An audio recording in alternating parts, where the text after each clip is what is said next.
कि आज के इस नॉर्थ जोन से जुड़े हुए महिला सदस्यों के आज के इस महत्वपूर्ण सम्मेलन में उपस्थित उत्तर प्रदेश विधानसभा के हमारे माननीय अध्यक्ष श्री सतीश महाना जी, उत्तराखंड विधानसभा की माननीय अध्यक्ष श्रीमती रितु खंडूड़ी जी, उत्तर प्रदेश सरकार में मंत्री और पूर्व राज्यपाल श्रीमती बेबी रानी मौर्य जी, उत्तर प्रदेश विधानमंडल से जुड़े हुए हमारे सभी विधानसभा और संसद में जाने वाली हमारे सभी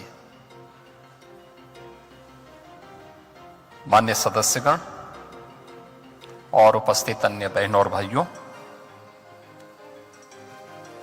मैं सबसे पहले कॉमनवेल्थ पार्लियामेंट्री एसोसिएशन के इस महत्वपूर्ण जोन से जुड़े हुए उत्तर प्रदेश उत्तराखंड के महिला सदस्यों का कानपुर में इस सम्मेलन में हृदय से स्वागत करता हूं। मैं धन्यवाद देता हूं विधानसभा के अपने माननीय अध्यक्ष जी को, जिन्होंने कॉमनवेल्थ पार्लियामेंट्री एसोसिएशन की इस पहल को आगे बढ़ाने के लिए, इस आयोजन को सफलता की एक नई ऊंचाई तक पहुंचाने के लिए वे रुचि लिए और आज आप सब बहनों की उपस्थिति यहां कानपुर में हुई है। वैसे भी उत्तर प्रदेश विधानसभा पिछले 2.5-3 वर्ष के अंदर अपने इनोवेशन के लिए जानी जा रही है,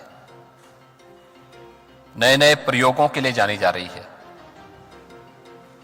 देश के अंदर किसी भी एक विधानसभा ने ई विधान को लागू किया, उसमें से उत्तर प्रदेश विधानसभा नंबर 1 पर आती है, पहले नंबर पर है, जिसने ई विधान को सफलतापूर्वक लागू करके पेपरलेस विधानसभा भी हो सकती है। पार्लियामेंट्री डेमोक्रेसी में इन बातों को हम केवल देख नहीं समझ, बल्कि वहां पर केवल बोल नहीं सकते, बल्कि उसका अनुभव भी कर सकते हैं। तो उत्तर प्रदेश विधानसभा में, जो देश के अंदर किसी भी राज्य की सबसे बड़ी विधानसभा है, उस विधानसभा में हमें देखने को मिला। उत्तर प्रदेश विधानसभा के अलग अलग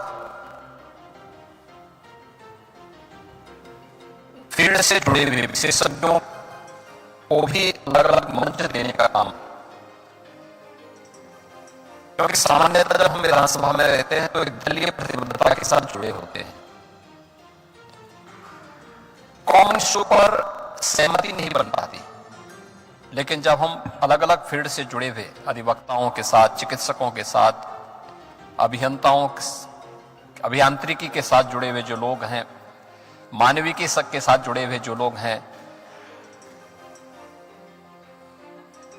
साइंस बैकग्राउंड से जुड़े हुए जो सदस्य हैं, या समाज जीवन के अलग अलग पक्ष का प्रतिनिधित्व जो लोग करते रहे हैं या उनके पास उस प्रकार का अनुभव है, उनके ग्रुप के साथ बैठते हैं तो दलीय प्रतिबद्धता से ऊपर उठ करके फिर हम समाज के बारे में सोचते हैं, देश के बारे में सोचते हैं।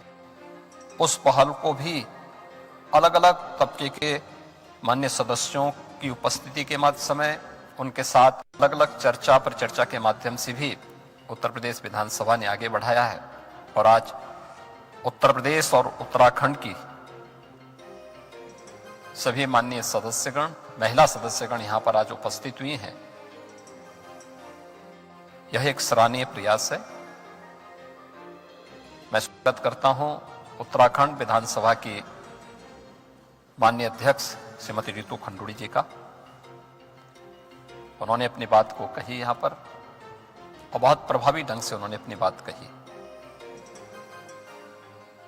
उनका पारिवारिक पृष्ठभूमि राष्ट्र के लिए समर्पण की एक पृष्ठभूमि है। उनके पिता उत्तराखंड राज्य के मुख्यमंत्री भी रहे हैं और भारतीय सेना के एक जनरल के रूप में उन्होंने अपनी महत्वपूर्ण सेवा भी देश को दी है। देश के अंदर इंफ्रास्ट्रक्चर का कार्य कैसे होना है, रोड ट्रांसपोर्ट मिनिस्टर के रूप में भी उन्होंने देश को एक नई दिशा दी।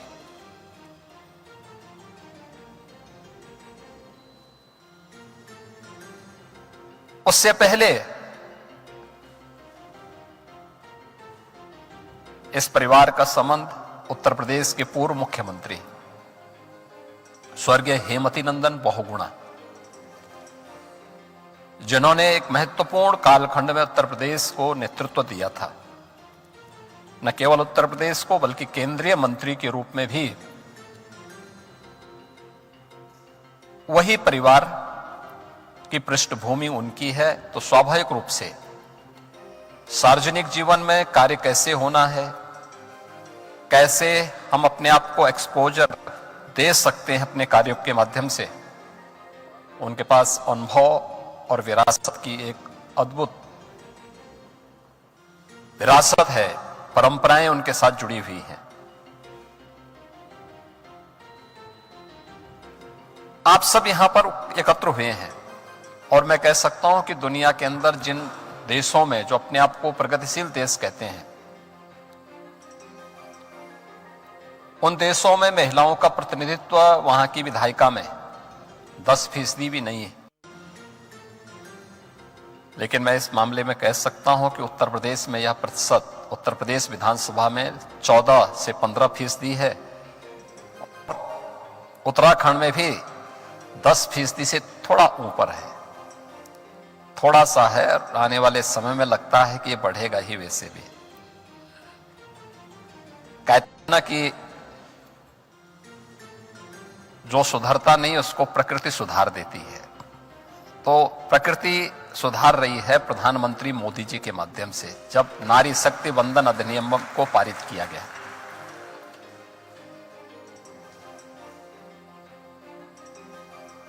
लेकिन बहुत सारी चीजें ऐसी हैं, जब हम लोकतंत्र की बात करते हैं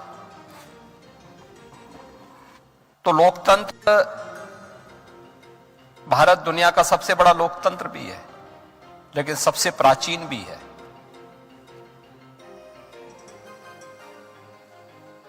लोकतंत्र हमारे रग रग में बसा हुआ है।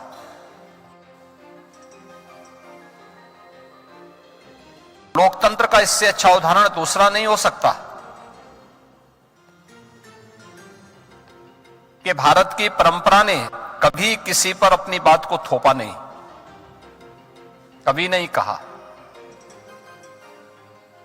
कि जो मैं कह रहा हूं यही सच है, जिसका मैं अनुसरण कर रहा हूं वही सब लोग करें, कभी नहीं कहा। सबको उसकी स्वतंत्रता दी है। उपासना विधि से लेकर के जीवन के प्रत्येक क्षेत्र में कार्य करने का एक अवसर दिया। और आधुनिक लोकतंत्र दुनिया में बाद में आया होगा। भारत में लोकतंत्र और गणतंत्र की शुरुआत ईस्वी से 600 वर्ष पूर्व वैशाली से प्राप्त होते हैं। इसके प्रमाण आज भी मौजूद हैं।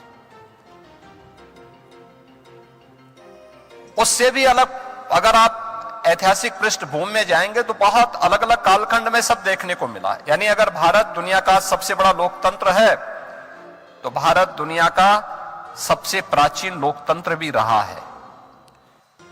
भारत एक देश ऐसा है जिसने जब 1952 में अपना पहला चुनाव किया तो अगर पुरुष उसमें वयस्क मतदाता के रूप में अपने मत का प्रयोग कर सकता था, तो महिलाओं को भी उसी समय 1952 में भी अपने मत को देने का पूरा अधिकार प्राप्त हुआ था। जबकि दुनिया के तमाम ऐसे देश, इंग्लैंड में हमसे बाद में मिला।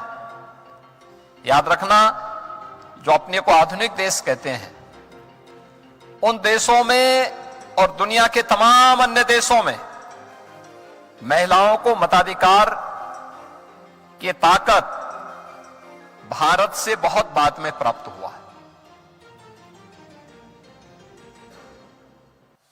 यानी भारत इस मामले में दुनिया से बहुत आगे है, और आगे जाते जाते आज भारत जिस दिशा में आगे बढ़ चुका है, वह एक बहुत कुछ किए जाने की आवश्यकता है। लेकिन मेरा कहना है कि समाज की व्यवस्था में महिला और पुरुष, नर और नारी, दोनों मिलकर के एक व्यवस्था का संचालन करते हैं। दोनों अलग अलग नहीं। ऐसा नहीं कि आप ये कहने लग जाएं कि अब हम लोग यहां आ गए तो उसके बाद अब विद्रोह खड़े करके आप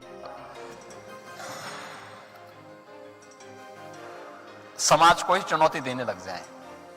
ऐसा नहीं। याद रखना, इसकी शुरुआत परिवार से होती है, घर से होती है। देखिए, मैं आपके सामने एक उदाहरण देता हूं। 2017 में सरकार बनी। प्रदेश के अंदर अलग अलग जनपदों में मुझे जाने का अवसर प्राप्त हुआ, और कमोबेश कोई एक जनपद और कोई एक क्षेत्र नहीं था। मैं जिस भी क्षेत्र में जाता था देखता था। मैं खासतौर पर इन बातों को देखता था। मैं उस समय ज्यादातर निकलता था जब बच्चे स्कूल जाते थे। मैंने एक बात को अनुभव किया कि बच्चे स्कूल जा रहे हैं तो ज्यादातर बेसिक शिक्षा परिषद की स्कूलों में बेटियां नंगे पैर जाती थी,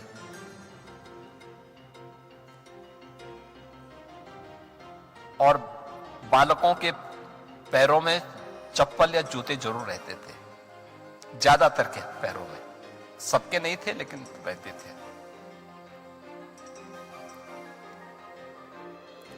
मैंने एक बार एक जनपद में, जब मैं गया था जनपद के दौरे पे, तो मैंने एक स्कूली बच्ची से पूछा। संभवतः दिसंबर का माह था, स्कूल खुला था। वह एक पुरानी सा झोला अपने कंधे पे ऐसे लटका करके चल रही थी स्कूल, नंगे पैर थी। केवल एक शर्ट थी, उस एक कुर्ता था उसके बदन में, कोई स्वेटर नहीं। वह भी कुर्ता भी जो था बहुत पुराना था, नंगे पैर थी। मैंने उससे पूछा, मैंने कहा तुम कहां जा रही हो? उसने कहा स्कूल।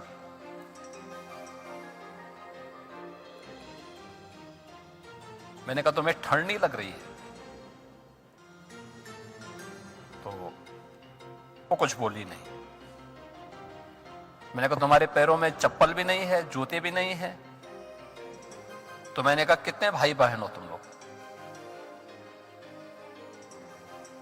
तो उसने कहा हम 2 बहन हैं और 2 भाई हैं। तो मैंने कहा तुम सबसे बड़ी हो? कहा नहीं, मैं दूसरे नंबर पर हूं,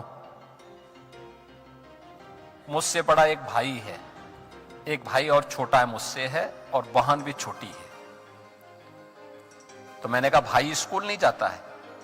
कहा नहीं, भाई दोनों स्कूल गए हैं, वो दूसरे स्कूल में पढ़ते हैं और मैं सरकारी स्कूल में पढ़ती हूं।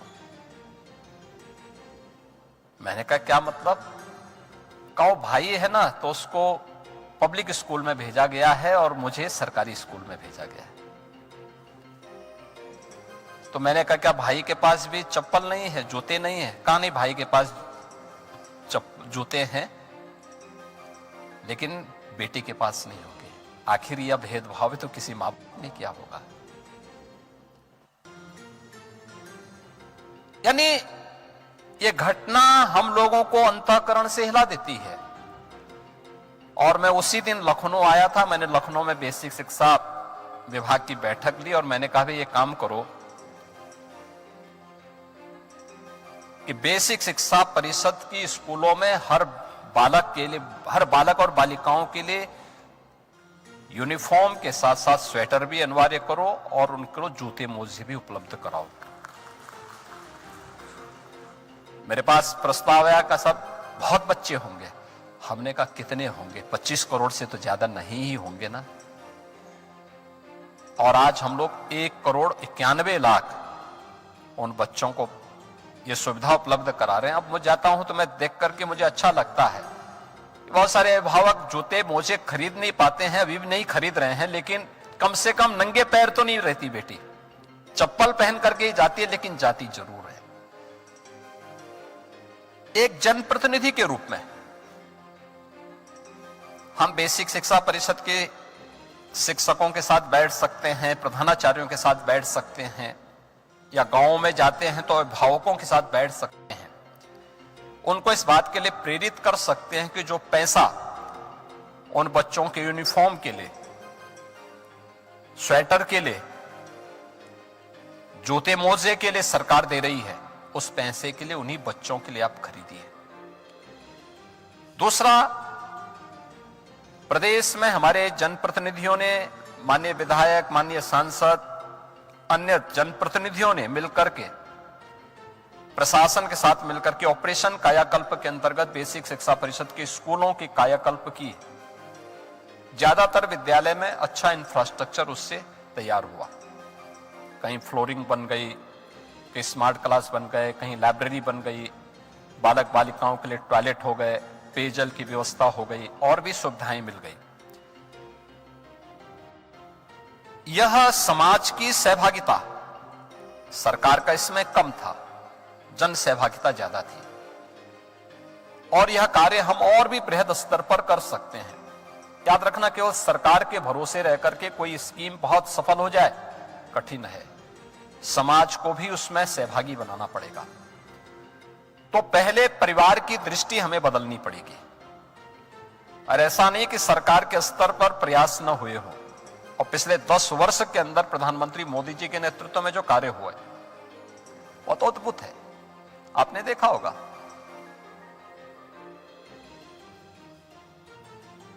हर घर में शौचालय बन गए। शौचालय शुद्धि का प्रतीक तो है ही, लेकिन उससे भी महत्वपूर्ण नारी गरिमा का प्रतीक है।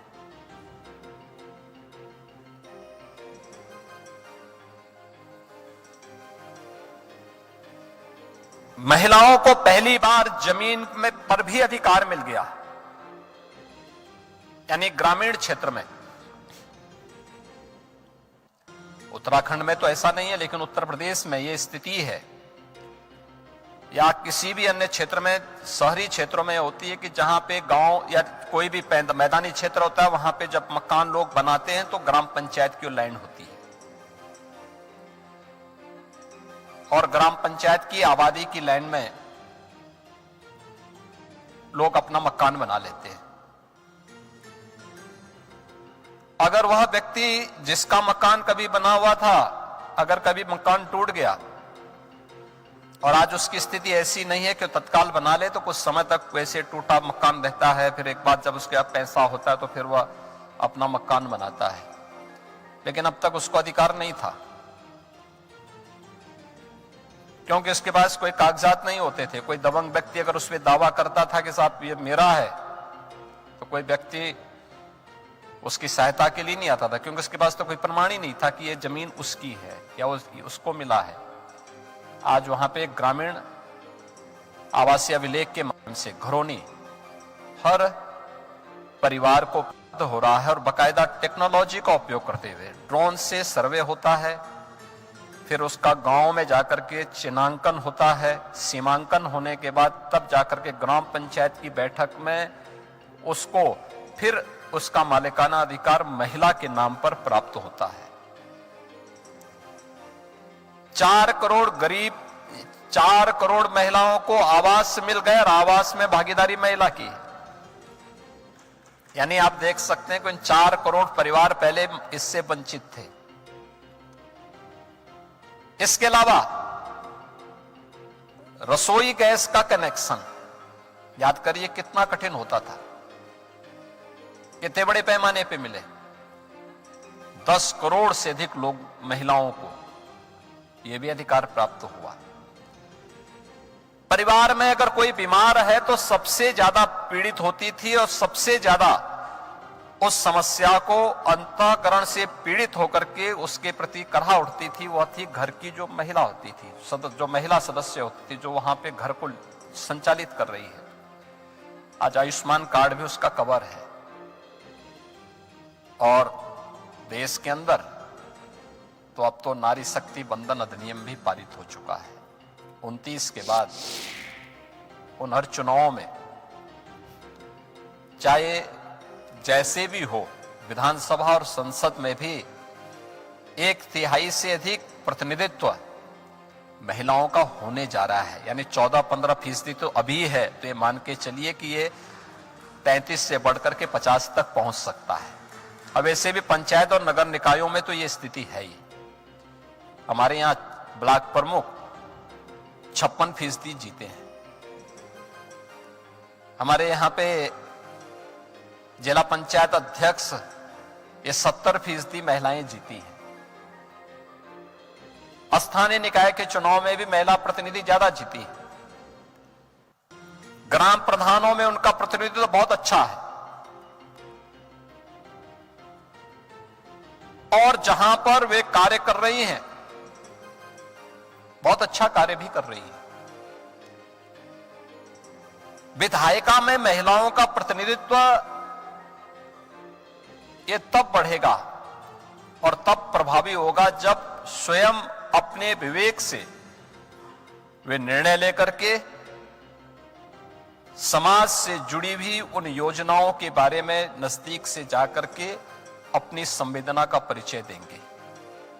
और अब तो कोई फील्ड ऐसा नहीं है जहां पर महिलाएं प्रतिनिधित्व कर रही हों। आज वो फाइटर पायलट भी बन रही है। आज तो स्पेस साइंस उसके बगैर अधूरा है। कौन ऐसा क्षेत्र है जहां से आज जो वंचित हो, जो क्षेत्र उससे वंचित हो? हर एक क्षेत्र में यह प्रतिनिधित्व वह दे रही है, तो फिर विधायिका में क्यों नहीं?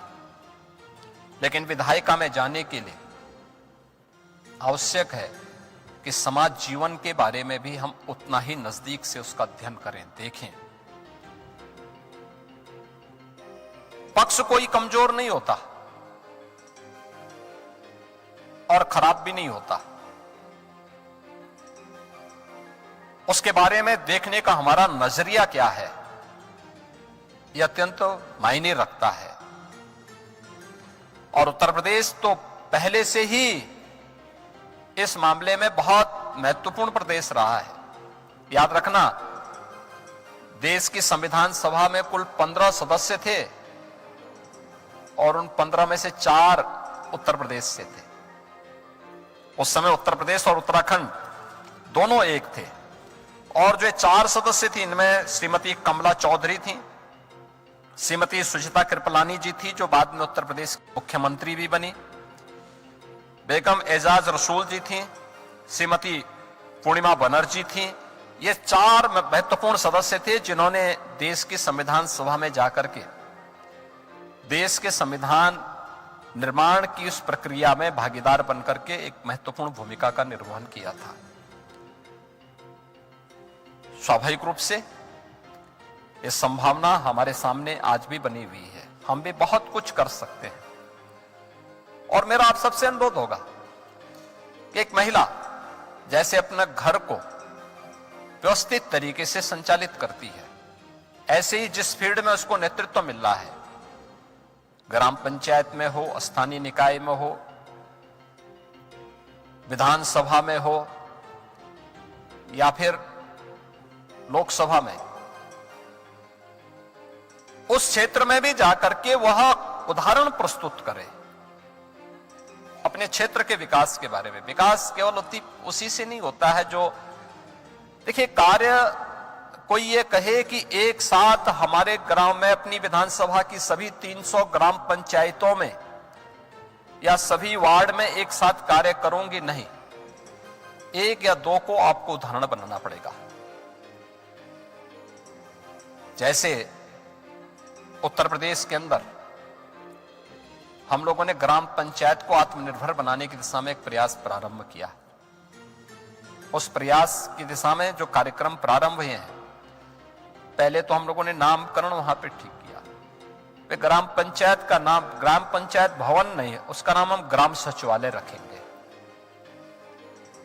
ग्राम सचिवालय को ऑप्टिकल फाइबर या वाईफाई की सुविधा वहां पे दी। एक रोजगार सेवक को कंप्यूटर ऑपरेटर के रूप में वहां पर नौकरी दी। वो गांव का ही होगा, जो शिक्षित नौजवान होगा उसको वहां पर नौकरी मिलेगी। एक रोजगार तो उसमें मिल गया।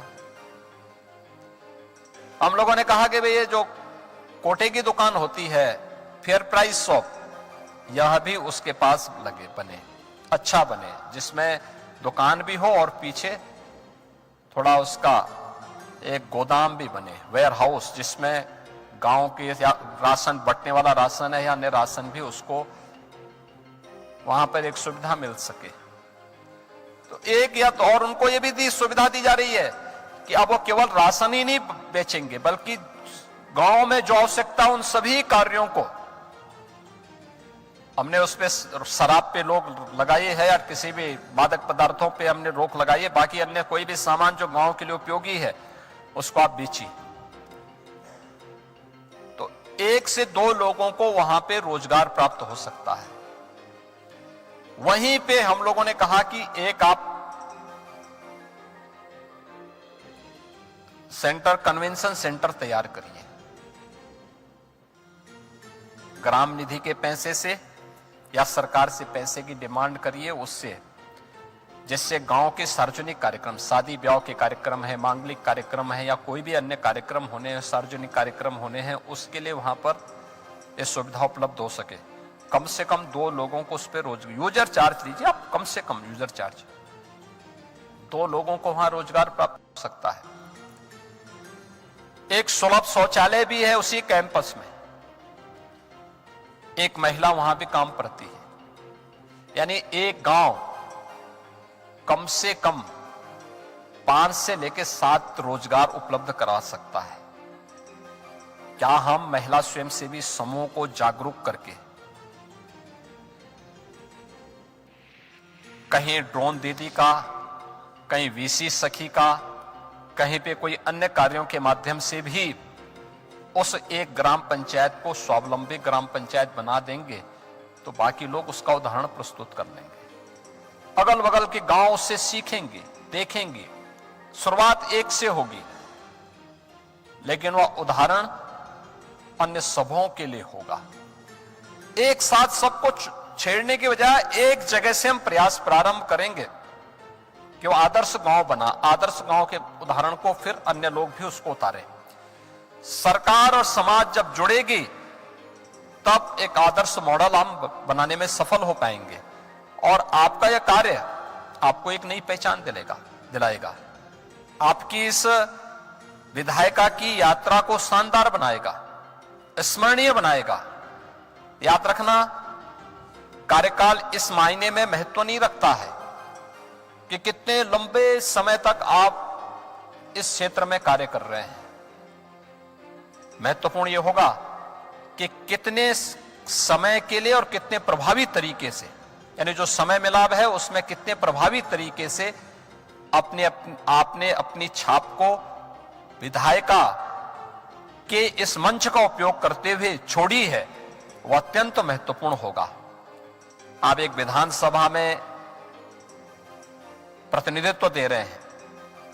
विधानसभा में प्रतिनिधित्व का मतलब उत्तर प्रदेश की दृष्टि से अगर मैं देखूंगा तो ये मान करके चलिए कि लगभग 6 से 7 लाख की आबादी को आप प्रतिनिधित्व दे रहे हैं। यानी 6 से 7 लाख की आबादी में आप अकेले हैं जो नेतृत्व दे रहे हैं।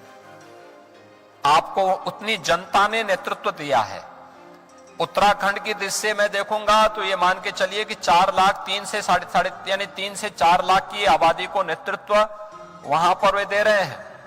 उतने लोगों ने उन्हें चुना है, उनकी भावनाएं उसके साथ जुड़ी हुई हैं। तो इस सौभाग्य लाखों में किसी एक को प्राप्त हो रहा है, तो उन लाखों में हमें भी अपने कार्यों के माध्यम से कुछ ऐसा उदाहरण प्रस्तुत करना होगा जो अन्यों के लिए प्रेरणादायी बन सके। और विधायिका का यह मंच उसका महत्वपूर्ण प्लेटफॉर्म बन रहा है। मुझे विश्वास है कि प्रभावी उपस्थिति और प्रभावी आपकी उपस्थिति विधायिका में तभी हो पाएगी जब हम लोग न केवल सदन में उन मुद्दों को जो कॉमन मैन से जुड़े हुए, जमीन से जुड़े हुए हैं, कम शब्दों में प्रभावी ढंग से अगर हम वहां पे रख पाते हैं तो वह उतना ही सार्थक होता है। और जो कुछ आप बोल रहे हैं, हम मानते हैं कि आज के दिन पर बहुत सारी चीजें ऐसी होंगी, टेक्नोलॉजी आगे बढ़ चुकी है, क्लाउड में सेव हो जाता होगा, लेकिन आपकी बात जो कही जाती विधायिका के मंच में जो बात आप बोलते हैं, वह बात आने वाले समय के लिए एक धरोहर बनती है।